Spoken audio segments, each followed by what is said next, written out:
Well, listening to that is Heather Scholer, who is from the Epping Forest Food Bank. What's the situation with you, Heather? Oh, hi, Dave. Good afternoon.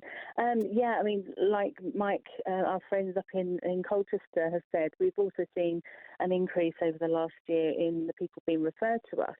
In fact, since 2018, we've seen over 3,500 more meals going out in 2019. So that kind of gives you a bit of an indication of the demand that we see.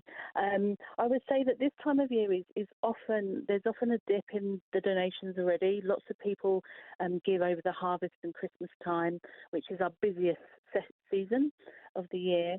So much so we had 5 tonnes more donated in 2019 and 18, which is tremendous. We have a very generous community within Epping Forest.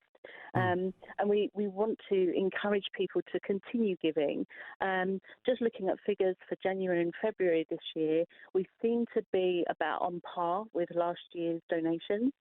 I guess we will see the kind of the real view when we come to the end of March, when we've actually had that full month come through.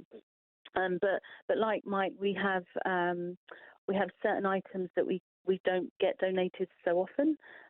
We haven't fortunately run out of toilet roll in Epping Forest, which is good news. I think it's more so the supermarkets that have run out, by all accounts.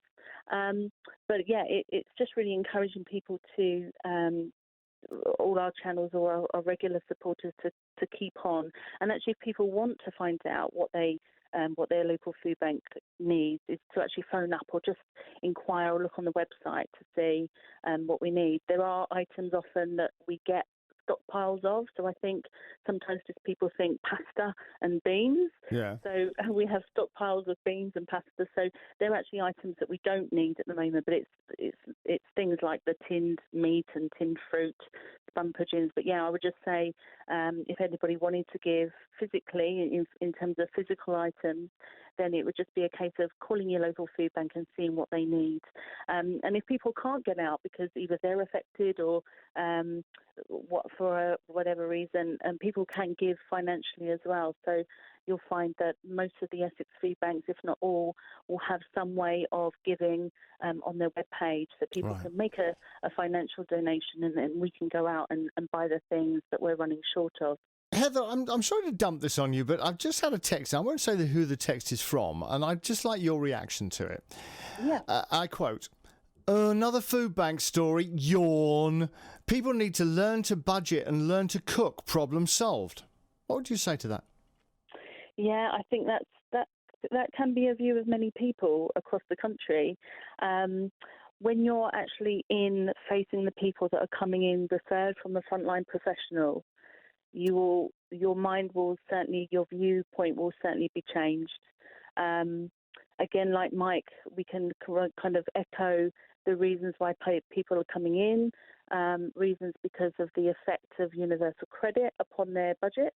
The fact that people are working, but perhaps they've got 0 contract hours, or they're just on low income, they've got childcare, they've got other bills going out, or unexpected bills coming in that they haven't budgeted for.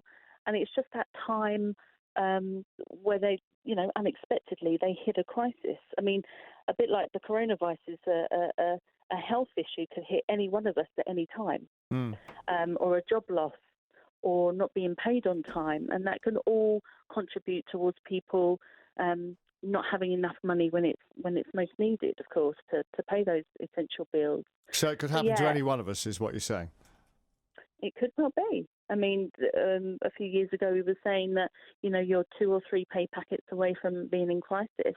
And we've had people referred to us by victim support who have literally walked down a street in Loughton and in Essex, and, they've had their wallet stolen and all their cards have gone, and they've just withdrawn money to go and get their family shop for the week. And suddenly they're faced with, I don't have anything, what I'm going to do. And as we know, it takes a few days for our cards to come through again. So there's just a real range of reasons why people are referred to us. All right, Heather, thank you very much indeed. Heather Scholer from the Epping Forest Food Bank, and my thanks to Mike Beckett from the Colchester Food Bank as well.